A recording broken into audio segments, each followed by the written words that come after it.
제가 예언 하나 하겠습니다. 스타벅스 불매 운동 기한은 딱 6월 3일까지입니다. 이재명 민주당 개딸들 모두 그날만 지나면 무슨 일 있었냐는 듯 스벅커피 들고 다닐 겁니다. 2016년 민주당은 사드 전자파에 튀겨진다며 온갖 쇼를 다 했습니다. 2017년 대선이 끝나자마자 사드 반대는 온데간데 없이 사라졌습니다.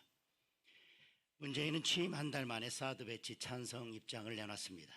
2023년 민주당은 후쿠시마 핵 폐수라며 온 국민을 선동했습니다.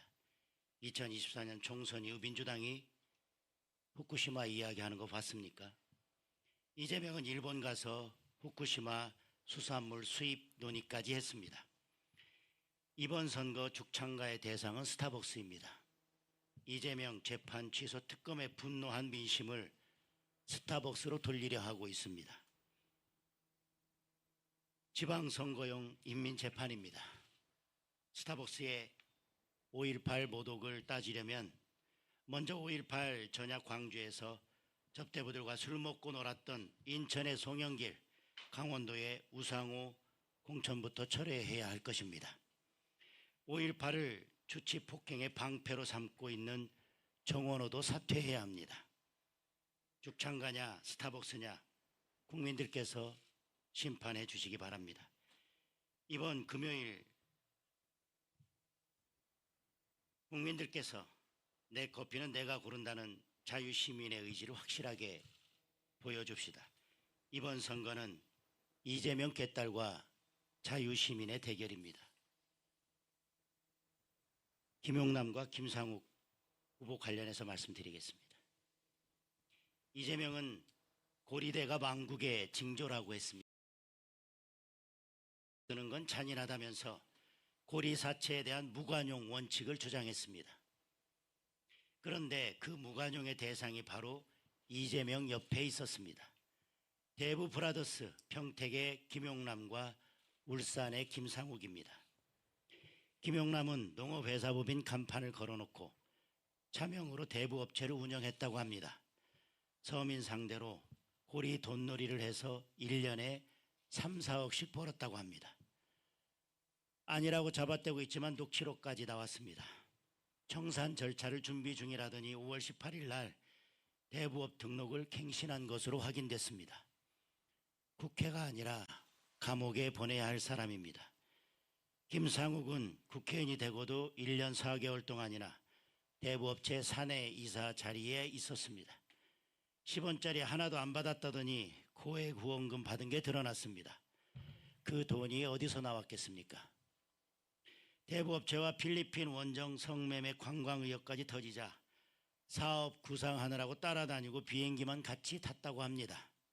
그런데 카지노한 식당에서 같이 밥 먹는 사진까지 나왔습니다.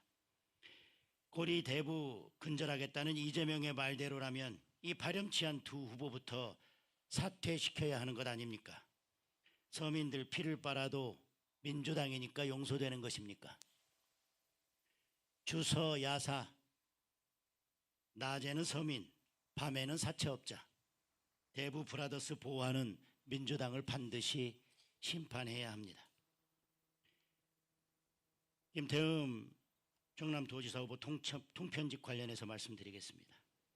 경남도지사 선거에서 우리 당 김태흠 후보가 온갖 고난을 다 당하고 있습니다. MBC는 방송, 토론, 김태흠 후보 모두 발언을 통편집했습니다. 편집 실수라고 합니다. 충남 선관위는 김태흠 후보 벽보만 빼고 선거 벽보를 붙였습니다. 3일 동안이나 방치해놓고 외주업체 실수라고 합니다. 실수 맞습니까?